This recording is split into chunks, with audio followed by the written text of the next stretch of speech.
পরীক্ষা ব্যতিরেকে পরীক্ষা স্যারকে সার্টিফিকেট হয়। ছাত্রীদেরকে ফার্মের মুরগি বলা নিয়ে এবার মুখ খুললেন মাননীয় শিক্ষামন্ত্রী নিজেই।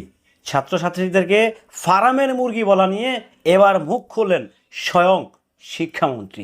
কি বললেন তা জানাবো এই ভিডিওতে। হ্যালো এভরিওয়ান, আসসালামু আলাইকুম। শিমুল আছি আপনাদের সঙ্গে। মাননীয় শিক্ষামন্ত্রী উনি কিছুদিন আগে ফার্মের মুরগি একটা ওয়ার্ড ইউজ করেছিলেন, আপনাদের নিশ্চয়ই মনে আছে। সেটা অনেক কাকে ইউজ করেছেন, কাদের কি ইউজ করেছেন, এই ব্যাপারটাকে কেন্দ্র করে রীতিমতো ওনার মানহানি করা হয়েছে।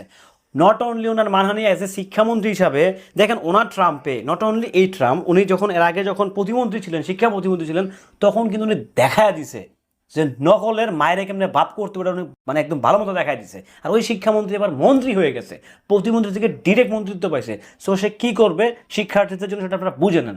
আপনারা পড়বেন না, পাশ করবেন না, পড়বেন, পাশ করবেন। This is simple, this is very simple.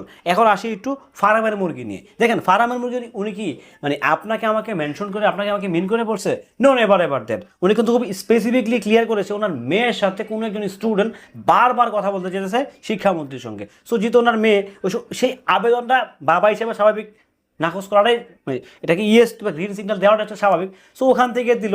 এখন ওই পার থেকে যেই ভদ্রলোকটাকে বা যেই ভদ্র বোনটা কলটা রেকর্ড করেছে, দিস ইজ ভ্যারি ব্যাড। কারণ এটা হচ্ছে একান্তই পার্সোনাল আলাপ, একান্তই পার্সোনাল আলাপ। উনি কিন্তু সবাইকে মেনশন করে বলেননি, উনি জাস্ট ওই যাকে ফোনটা দিছিল সে তাকে মেনশন করে বলছে। আর ওই লাইনে কিন্তু ওনার মেয়েও ছিল।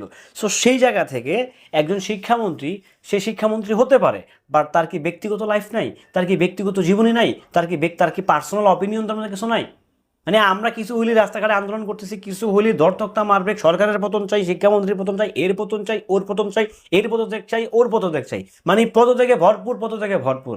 ভাই এই যে পদত্যাগ, পতন, বক্কর চক্র আন্দোলন না, এই আন্দোলন পদত্যাগে কোনো সমস্যার সমাধান না। সমস্যার সমাধান হচ্ছে এক জায়গায় মনোযোগ দিয়ে, হচ্ছে আপনাকে আমাকে পড়তে হবে, মনোযোগ দিয়ে হচ্ছে এক এমসিকিউ করলেন না, যে পড়ে আসেন না, যে 1400-1200 করে আসেন, 3টা বুঝতে পারতেছেন না, কেমনে বুঝবেন?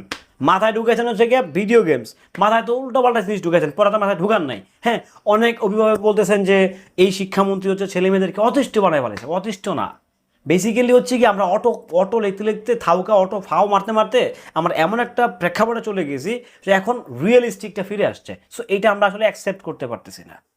এটা অ্যাকসেপ্ট না করাতেই মানে আমাদের যে ছেলে সন্তানগুলো আছে তাদের উপর প্রেশার পড়ে গেছে, যেটা কি হইতেছে আসলে।